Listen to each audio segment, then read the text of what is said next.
Hey, this is David with Ultimate Survival Tips, coming to you today from the steamy, hot, endless mountains of north central Pennsylvania. Today I'm escaping the heat by working in my subterranean bunker and the home base for Ultimate Survival Tips, Studio B.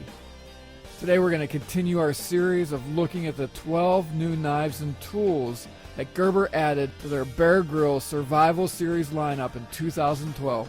By checking out the new Bear Grylls compact fixed blade knife. Along the way, we'll make some comparisons to the Bear Grylls folding sheath knife and the Ultimate Survival knife. So let's jump in. The Bear Grylls compact fixed blade knife is a smaller but still pretty formidable bare bones survival knife that's designed for everyday use.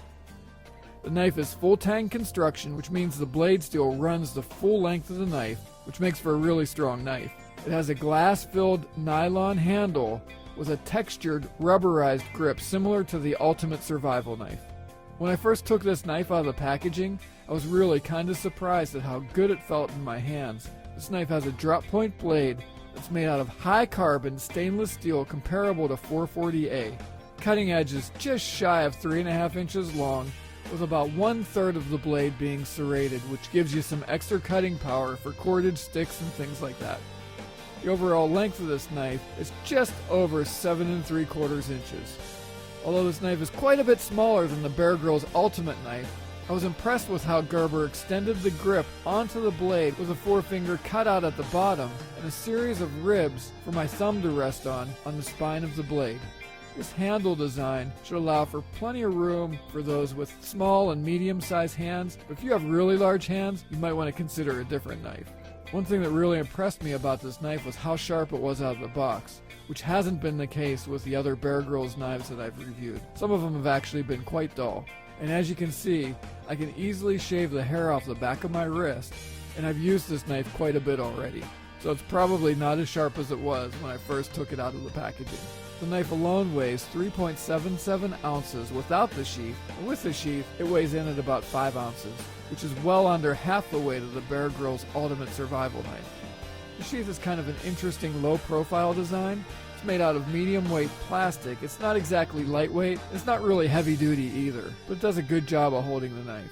The knife's held in a sheath with a friction lock mechanism. It's not like any of the others that I've seen from Gerber. The knife goes into the plastic sheath only one way, and honestly it can kind of take a couple of tries to get it in the sheath, but with practice you won't have any problem.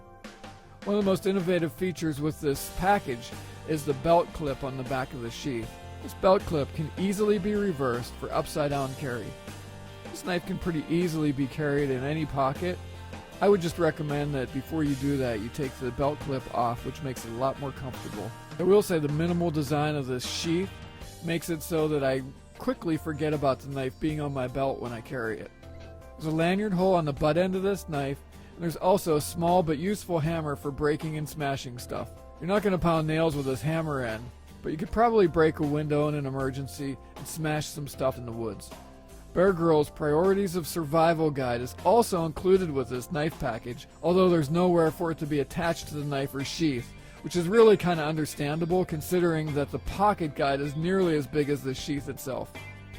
As far as maintaining this blade, you can easily do that with the Bear Grylls Knife Sharpener, which is a new product for 2012 also.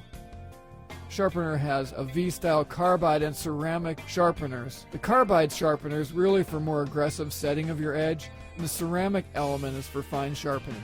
The Bear Grylls Knife Sharpener also has 2 different sized diamond rods for touching up serrations. With very little practice in this tool, you'll be able to maintain a nice sharp edge on just about any of your knives. So who's this knife for? It's a great knife for day trips into the woods, and it can also be carried as a larger pocket knife. If I had fire steel with me, I really wouldn't be bummed at all if I was stranded in the woods for a day or two. So if you want a small yet effective survival knife with you when you go hiking, biking, or jogging, a compact fixed blade knife could be the right knife for you. And remember, the best survival knife is the knife that you have on you when you need it. And because this knife's so small, it's one that you can take anywhere. But if you want a knife that could save your butt in a really serious survival situation, or you want a tactical or military knife and don't mind a little bit more size, check out the SOG Steel Pup or the Gerber Prodigy. Of course, the Bear Grylls Ultimate Survival Knife is a good choice, and a step up from that would be the Gerber LMF2. Another great use of the Bear Grylls Compact Fixed Blade Knife would be as a backup knife for your primary blade on a more extensive adventure. Owner ratings of this knife are through the roof and approach 5 out of 5 stars. And a really cool thing is that this knife can be picked up online for less than $30. So we've just taken a quick look at the Gerber Bear Grylls Compact Fixed Blade Knife. For your convenience, I've put the links to all the knives and gear that I've mentioned in this review in the video description below. I'll also put links down there to my other reviews of the 2012 lineup of Gerber Bear Grylls gear. So don't forget to subscribe to this channel and check back often for more survival gear and knife reviews. And I'm David. Thanks for stopping by, and I hope to see you on the other side.